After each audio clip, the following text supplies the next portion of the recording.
When people talk about the Vietnam War, they usually mention the jungle warfare, the ambushes, and the chaos of combat. But there was one job that honestly scares me just thinking about it. It combined almost absolute power with almost absolute vulnerability in the most terrifying way possible. Now, just pause for a moment and imagine this. You are flying at 100 feet, completely exposed, hanging out of a helicopter with nothing but air between you and the enemy below. You have 2,000 rounds between your legs, and you are desperately hoping you don't find yourself in someone's sights. Let us start with how this nightmare job even came to exist in the first place. At the beginning of the Vietnam War, American military commanders were absolutely certain that helicopters would revolutionize warfare. The plan sounded brilliant on paper. Use speed and altitude to stay safe while delivering troops exactly where they needed to be. The UH-1 Huey seemed like the perfect solution. It was basically a flying truck operated by 3 men,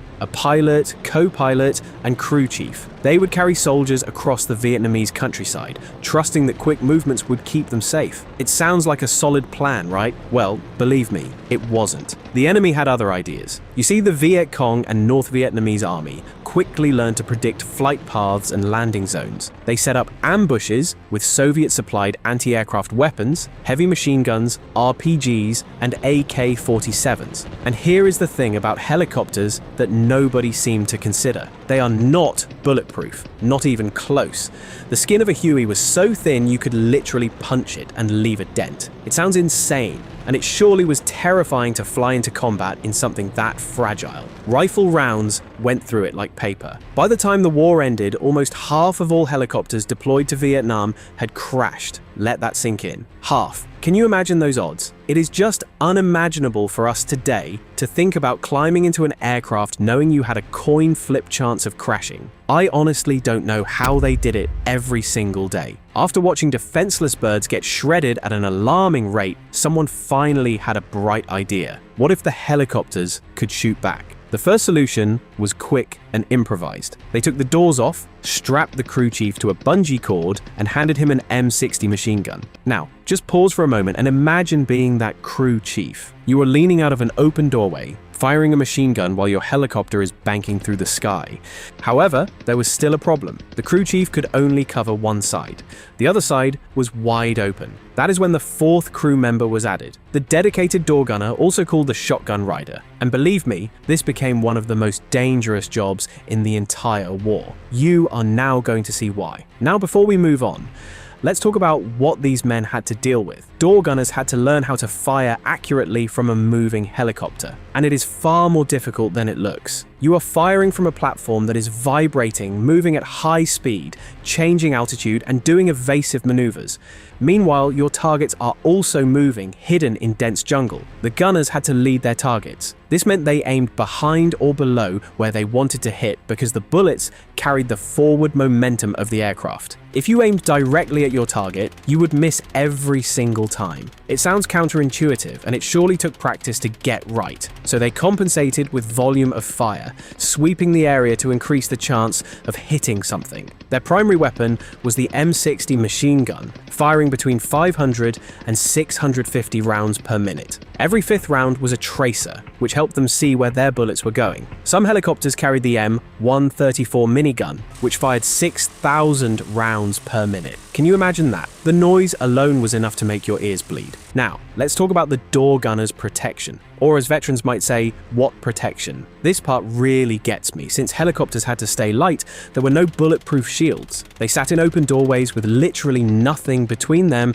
and enemy fire except air. Think about that. Nothing. Just you, your gun, and the wind. Flak jackets were issued, but they stopped shrapnel, not rifle rounds. Most gunners did not even wear them because they were heavy and made them unbearably hot while offering almost no protection. There were also ceramic chest plates called chicken plates that could stop small arms fire, but they were so heavy that many gunners left them behind. The nickname itself tells you everything. Only chickens wore them. So the only real protection door gunners had was their own firepower and speed. Get in, do your job, get out fast. That was the strategy. Simple in theory, terrifying in practice. But here is something you might be wondering. Did they ever fall out? The short answer is yes. Some survived, some did not. Most gunners used the monkey harness, worn on the torso and anchored to the helicopter floor.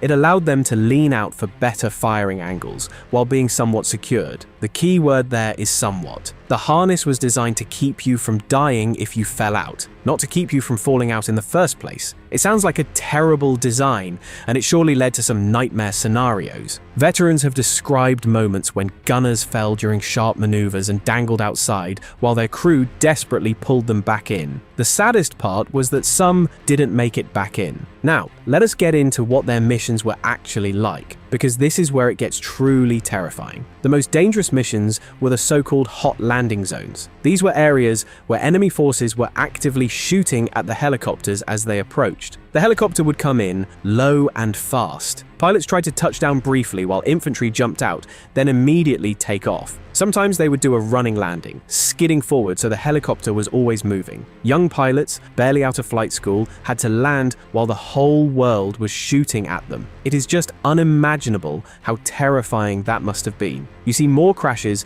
were blamed on human error than enemy fire. But when you think about what these young pilots were dealing with, you start to question how fair that really was. During the approach, door gunners would open fire immediately, spraying anything that might be the enemy. And here is the dark part that nobody likes to talk about. They had only seconds to identify targets from a fast-moving helicopter. Was that person in the jungle an enemy soldier or a civilian farmer? They often could not tell. The Viet Cong wore civilian clothing to blend in. Gunners had to make split-second decisions, and sometimes they were wrong. The result was tragic incidents that gave door gunners a controversial reputation.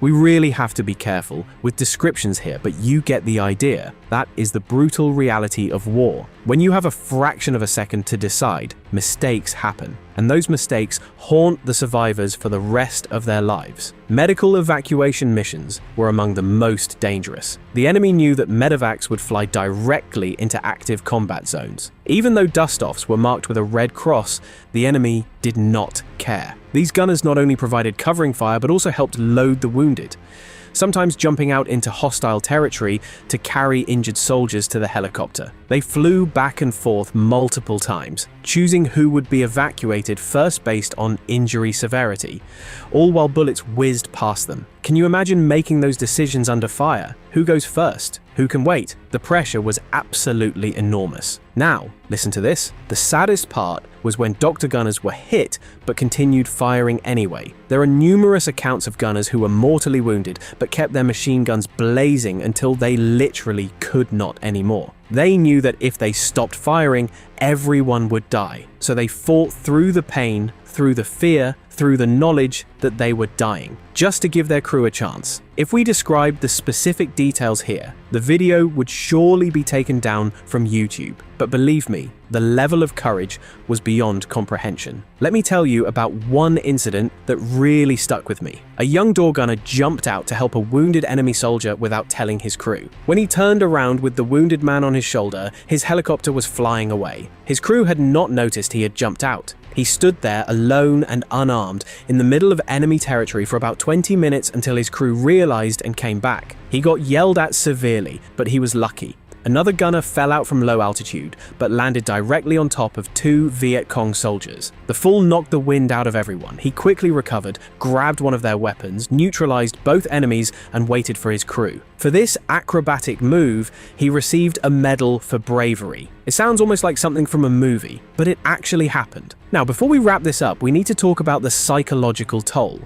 Veterans have said that 90% of their missions were endlessly boring, staring at empty jungle for hours. But the other 10% was pure terror, and you never knew when that 10% would hit. Repetitive exposure to combat and witnessing death daily led many door gunners to experience severe PTSD. Almost all helicopter crew members saw their friends die right beside them. The casualty rate for door gunners was one of the highest in the entire war. They had the most exposed position, and the enemy knew that shooting the gunners first was smart. It is really fascinating how sick we can be as a species. The enemy specifically targeted these young men because killing them them would make the helicopter vulnerable. Let me give you some perspective. One door gunner, Gary Wetzel, was hit by an RPG on January 8, 1968. The explosion blew his hand almost completely off while the helicopter crashed. Despite his injuries, Gary crawled to his machine gun and opened fire on the enemy charging at them. He protected the downed men until he lost consciousness from blood loss. He woke up later and dragged survivors to cover before passing out again. He lost his arm but survived and was later awarded the Medal of Honor. Think about that for a second. He was missing a hand, bleeding out, and he still fought. That is the level of courage these men had. The legacy of door gunners did not end with the Vietnam War. The lessons learned led directly to the development of purpose-built attack helicopters. The improvised gunship Hueys eventually evolved into the AH-1 Cobra, the first true dedicated attack helicopter. The Cobra arrived in mid-1967 with armor for the crew and critical components. It was fast, about 100 miles per hour faster than the Huey. Instead of gunners dangling from doors, it had a turret with a minigun and grenade launcher controlled from inside the armored cockpit. But it came too late. More than 2,700 door gunners died in action during the Vietnam War. That is 2,700 young men who took on one of the most terrifying jobs imaginable. They knew the risks. They knew their life expectancy was measured in minutes. But they strapped into those open doorways anyway because their brothers in arms depended on them. It is really fascinating how brave ordinary people can be when pushed to extraordinary circumstances. These were not superhuman warriors. They were teenagers and young men in their early 20s. And despite the fear, they did their job. They protected their crews. They saved countless lives, and many paid the ultimate price. So, what do you think about this? These young men hung halfway out of helicopters with nothing but a machine gun between them and death. They made impossible decisions in split seconds, and they did it mission after mission because that is what needed to be done. Their story deserves to be remembered as a testament to the courage of ordinary people thrust into terrifying circumstances.